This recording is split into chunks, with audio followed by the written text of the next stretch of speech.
Jullie inheemse mensen zijn nederige binnenlanders.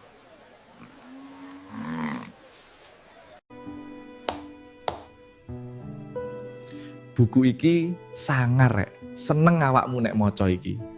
Selama ini kita gak sadar jadi jongosnya penjajah, walaupun sepertinya merdeka, tapi banyak dari kita gak sadar jadi jongosnya Zionis penjajah. Ini buku asik pol, cocok sama keadaan sekarang, maka kali ini kita akan ngulik isi buku ini. Itu yang menarik dalam buku ini, pembahasan tentang penghinaannya kaum penjajah dulu kepada bangsa pribumi dengan sebutan inlander. Apa itu inlander tah?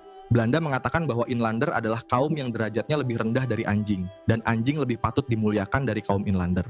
Sebegitu hinanya bangsa kita dulu sebelum merdeka, generasi sekarang harus ngerti, soro mbah-mbahmu biyen le.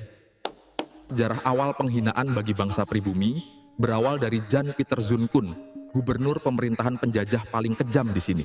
Jan Pieter Zoon-Koon ini gubernur jenderal penjajah paling kejam, dia menjabat dari tahun 1619 sampai 1629. Jan Pieter Zoon-Koon pernah bilang, orang pribumi Nusantara itu bodoh dan pemalas, mudah dibohongi, mudah dipecah belah.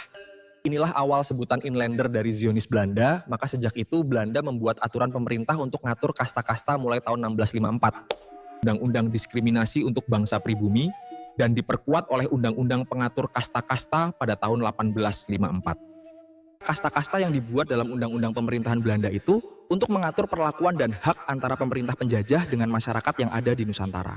Kasta tertinggi adalah orang Belanda sendiri dan orang-orang kulit putih Eropa, kasta kedua orang-orang Cina dan Arab, dan terakhir orang-orang pribumi Nusantara.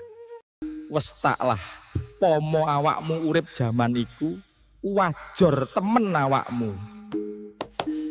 Istilah inlander digunakan tidak hanya secara administratif tetapi juga dalam kehidupan sehari-hari oleh orang-orang Belanda sebagai bentuk penghinaan dan stereotip negatif terhadap pribumi.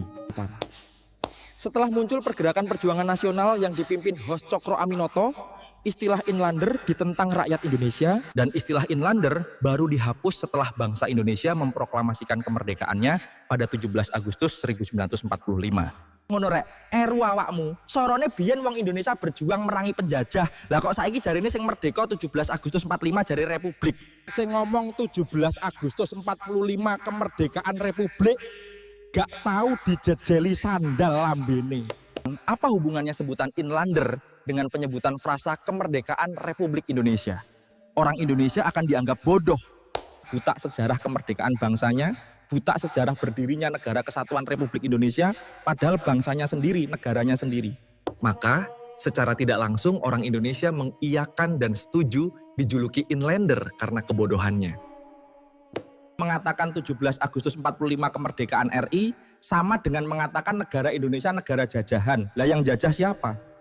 Kita ini generasi penikmat bukan generasi pendobrak, tinggal mensyukuri saja dan menikmati kemerdekaan, gak usah kebanyakan gaya, yang ada generasi penikmat malah merusak tatanan bangsa. Gitu ya Bolo, semoga tambah paham. Sekian dulu pembahasan kita, ngapunten, saya belum makan ini. Monggo, salam.